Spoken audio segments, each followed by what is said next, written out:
All across America, incredibly talented artisans make amazing objects the old-fashioned way, by hand. On this episode of Handcrafted America, convenience takes a backseat to excellence. This man builds rocking chairs in his Arkansas shop where there is no electricity. None. And I pump the pedal with my foot, bunch of cords bringing it back. This Nashville artisan has devoted his life to resurrecting the sound of a vintage banjo. The old ones have a depth and a complexity of the note.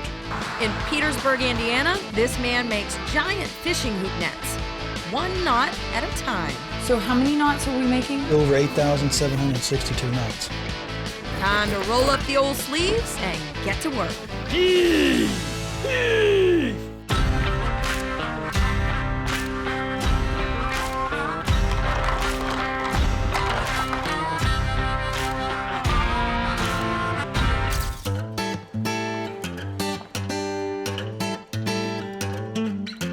In today's hectic world, there are people who dream of living off the grid.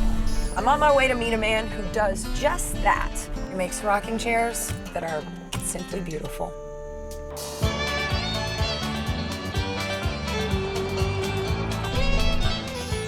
Near Mountain View, Arkansas, award-winning craftsman and chair-making legend Owen Ryan lives in a cabin he built himself.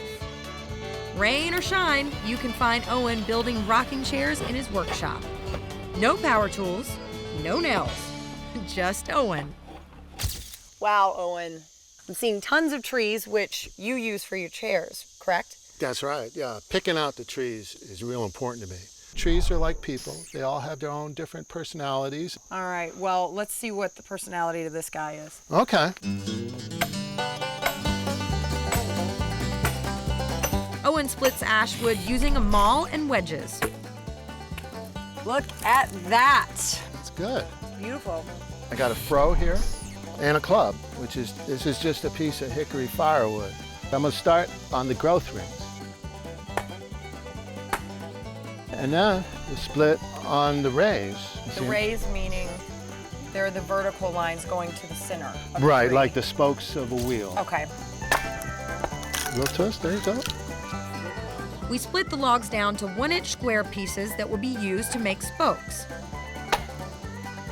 Nice. Look at that. Nice, yeah. Woo! All right, so what's next? We need to whittle these and get them the right shape. What is this contraption that you're sitting on? Oh, this is my draw horse, and this is my main piece of equipment. It holds the piece of wood, so I have both hands for my draw knife, and this is whittling. I'm getting something done here. Yeah, that's whittling. Going with the grain of the wood, Owen shapes his chairs by hand using the draw horse and knife, including spokes for the frame and longer pieces for the chair backs and crest rail. Next, we're going to turn some tenons on a reciprocal lathe. It runs on foot power. See, I got the rope Yep. wrapped around here once, and I pump it, the pedal with my foot, and it spins it one way and then the other. Bunch of cords bringing it back. Cut on the downstroke. The bungee cords make all the difference. All the difference. Tenon has to be exactly right, Right. where the chair will be loose. What I do to hold the leg in place while I drill the hole is another real old time woodworking technique, is the peg and the wedge vise. You have a backstop, you have a peg, and you have a wedge. Okay. Boom. That ain't going nowhere. Nope. Using a hand drill he's had since the 70s, Owen drills mortise holes in the legs where the spoke tenons will fit. Before he assembles the frames, Owen uses a block knife to put his special touch on the legs. This is one of my signature places, the way I do this. Another signature place is the back of the chair where the wood is bent. To make the chairs more comfortable, I put various curves in the back to match shoulders and the curve of the spine. Right. As I bend that wood while it's green, that wood has so much bend in it that I also steam it. The steam makes the wood pliable enough to allow for such a steep curve. I put it in there and I hammer those wedges in there, and I'll let it sit for about 2 months. With long wait times for bending and drying, Owen always has a few chairs in process. This one needs arms, and Owen will attach them without a single nail. The wedge will go in here, in that little groove, and then I'll take the cookie and I'll pound it down, and when I pound the cookie down, it's going to push this wedge down into that slot, which is going to spread the top of the tenon. So the top of the tenon will be then bigger than the hole that it came through, and that way, when you pick the chair up, you can't pull the arm off. He uses another cool trick to join the arm and the chair frame. When I prepared this mortise, I drilled a hole, and then I took my mortising chisel and I squared the hole up. And when I did that, I paired the bottom of the hole so it tilted downward to the back of the chair going down, creating a dovetail. Owen carves a corresponding tilt into the tenon of the arm. When he adds the arm to the frame, the mortise and tenon line up perfectly, securing it into place. And this wedge pushes the arm down so that dovetail notch will set. Yeah, baby, that's good. Like the arms, the spokes go into the legs without nails. Glue is added to the mortise holes, and the tenons are pounded in with a rubber mallet. As the green wood dries, it will expand, filling the hole and creating a super strong joint. The same expansion concept works for adding the rails to the chair leg. The key to maximum comfort in a rocking chair is a nearby footstool. Owen makes these as well, and they feature the same weaving technique that he uses on the chair seats. The process is all done with hickory bark. Okay, we're gonna do a 2-twill herringbone. And it's real simple. Just go over 2, under 2, over 2, under 2. And then each row, we just move it over 1 stitch, and you'll end up with this diagonal pattern. Okay.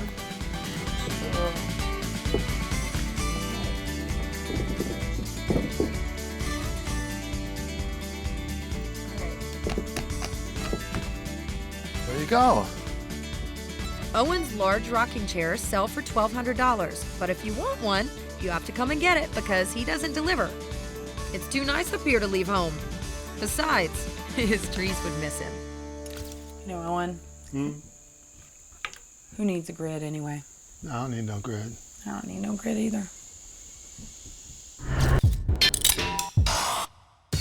Steve Huber had a hankering for that old-fashioned pre-war era banjo sound. When modern banjo making materials didn't cut it, he just had to get creative. I did some reverse engineering. I did analysis on it, find out what it's made of. Spoiler alert, I think this banjo maker has figured it out.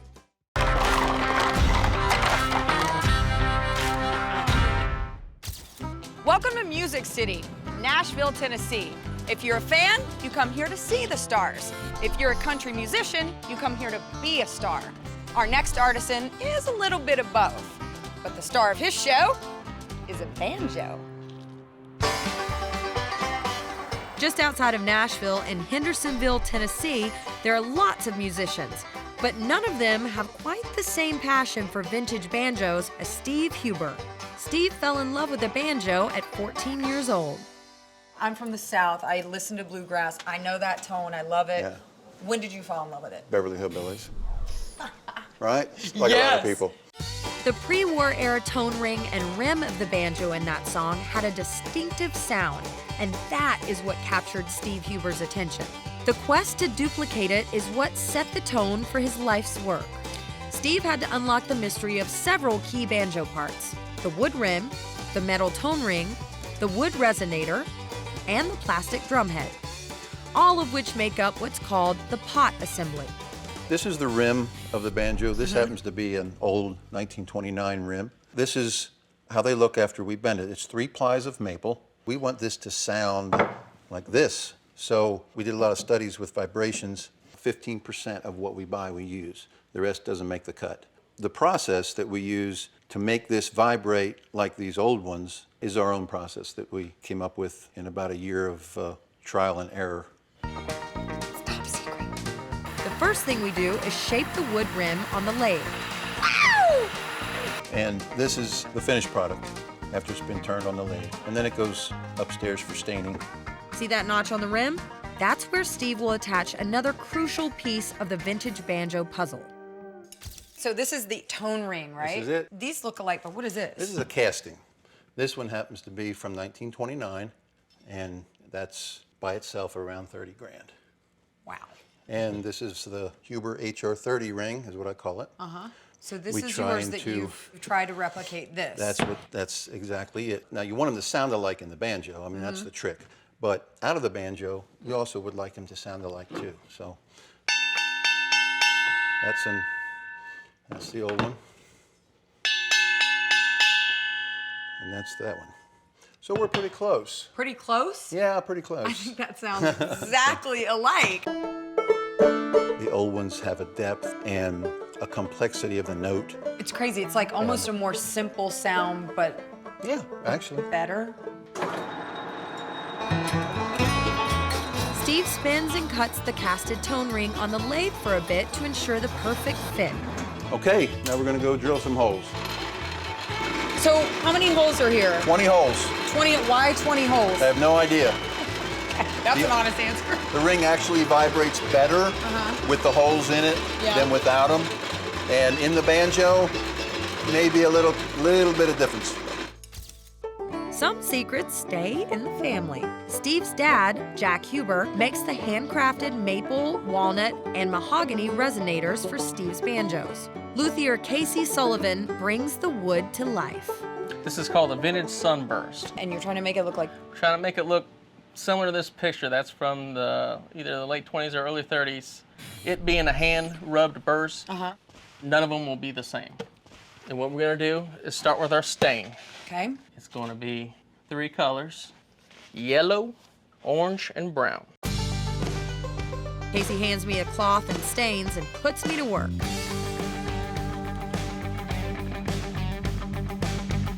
That looks pretty. I'm gonna work. Look at that. And that is a vintage sunburst. Okay, so far I can tell these banjos look authentic, but how will they sound? All right, boys, you ready? Hit it.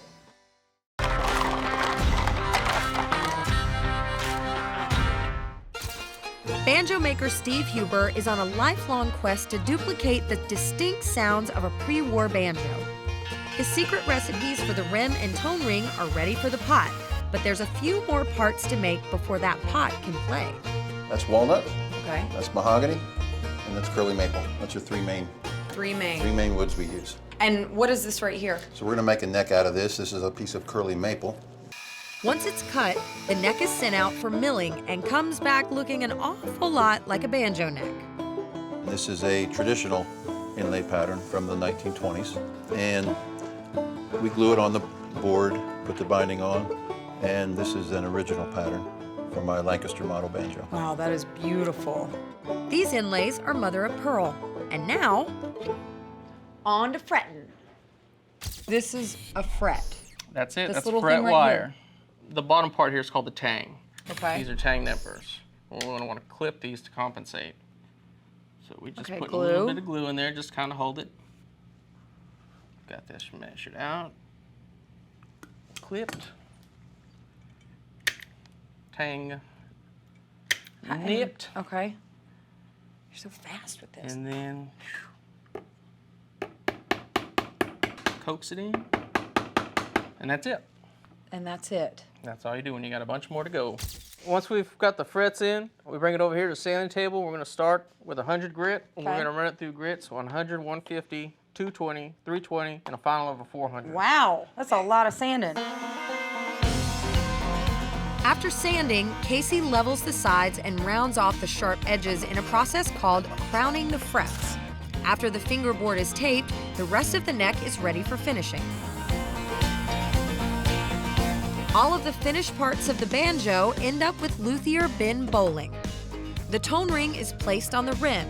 Then comes the flange, which holds tension in the instrument. Finally, the plastic drumhead, made to Steve's specifications, tops the whole thing off. Tuning hooks and nuts secure everything in place. There's 24 that go around this pod assembly, and we tighten these down, keeping this level, to get this head at a correct pitch. Steve will, when he tweaks this in, he will tune this head to a certain pitch. It will be a G sharp. Okay. I tune it to what I call a medium thud. Next, we add the neck. This one is made of beautiful, rich mahogany.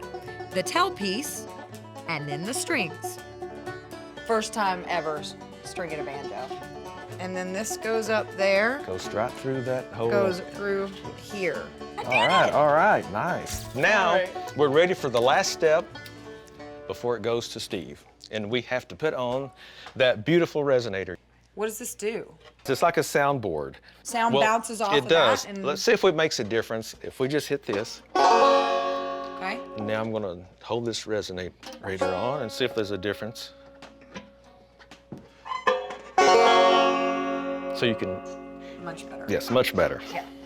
These replica vintage banjos cost $5,000 to $6,000. A bargain when original 5 strings can be worth up to $550,000. We have a mahogany banjo ready to go back to Steve.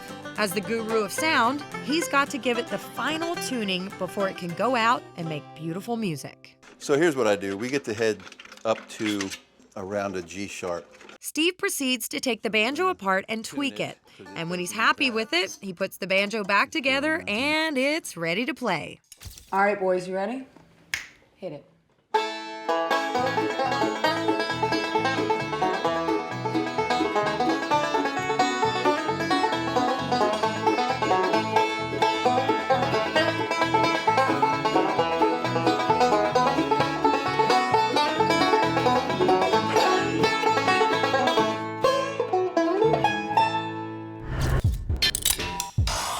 There's a very good reason why this 4th generation fishing net maker makes these giant hoop nets. When you fish with a pole, you catch fish when the fish are hungry. When you fish with a net, you catch fish when you're hungry.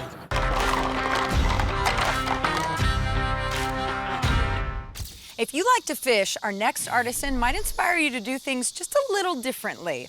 He hand makes hoop fishing nets using traditional methods. And boy, does he ever catch some fish. In Petersburg, Indiana, Larry Haycraft is right at home on the nearby White River. That's where he's continuing one of man's oldest traditions and fulfilling his family legacy. I'm a net maker. It's been passed down my family lines. Net crafting alone is 3,000 years old itself. For years, fishermen relied on wood traps to catch fish. They were heavy and bulky. So great net men taught the people how to make these nets during the Great Depression because you catch a lot of fish. The first step is start tying knots. Larry begins by creating the top of the net. He uses nylon string and a block, which creates the size of the hole in the net. Bigger the block, bigger the hole. He holds a shuttle boat that is sort of like a knitting needle in his right hand, which pulls the thread around into a knot. When Larry was 10, he learned to make these special family knots from his father. The secret to this knot is that loop right there. As the loop comes down, it makes a knot, but it will not stay locked until the knot is completely rowed over on top. After the first 56 knots are double tied for strength and the row is complete, We're going to knit a circle, so we're going to close the well. Each Closing time the I circle. knit a row, I got to close up the circle. Yes. Okay. Okay? he makes an overhanded knot and then starts the whole process again and again and again. So how many knots are we making in this net? When it's completed, we'll be over 8,762 knots. Okay? How many have we done so far? We're up to 25. Larry burns the string so it doesn't unravel and begins the next row. 5 hours later. He can tie 400 knots in an hour, and he's already tied 2,200 knots into this net. 5 days and 7,000 knots later, Larry is finished with the outside of the net. This is where we make the hoops. Using a handmade machine gifted to him from a fellow hoop net maker, Larry feeds long fiberglass strips into a trough with resin in it. The trough has a little spinning wheel down here that holds it down. Cords come across, and it comes into this. Basically, you just got to keep it in the grooves. The resin hardens the fiberglass into a hoop shape. So 7 hoops per net. Each hoop is 3/4 an inch smaller than the one before it. So the biggest one is the 3 foot. The fiberglass cures for a few days, and Oop, there it is. a unique twisting knot is used to secure the nets to the hoops. Back up, tighten it up. I see you're doing great. Larry then creates the internal nets, also called throats, which funnel and trap the fish. Goes through the first throat, which is the guide throat, the forefinger, then the two finger, and as he goes through, the two finger swallows him and closes up behind him. He can't find his way out. He's in there, he ain't going nowhere. The nets are coated with a mixture of gasoline and tar. It hardens and darkens the nets so they resemble logs in the water. They dry for 2 days and then are ready to go. Larry's nets start at around $250. So Larry, why is fishing this way so much better than fishing with a pole? When you fish with a pole, you catch fish when the fish are hungry. When you fish with a net, you catch fish when you're hungry. Ah. For Larry, making these nets is about so much more than food. It's a patience and a rhythm. It's like a romance. You just got to keep flowing with it. You spend time with your children, your spouses, and everything. Married couple has no idea until they get time and years learning each other and learning the rhythm and learning what each other's knots. So you develop into this. And that's why it's called tying the knot. Exactly. Now, I'm not saying modern convenience is bad. I like the modern world. But sometimes the slow and steady way, the old ways, are just the right ways. And they can remind us of another time. I can find a rhythm and peace in it. I feel the history of it, knowing it goes back 3,000 years. And just the littlest things can make a difference. It makes sense to try and make the best possible chair I can. Yes, it makes all the sense in the world.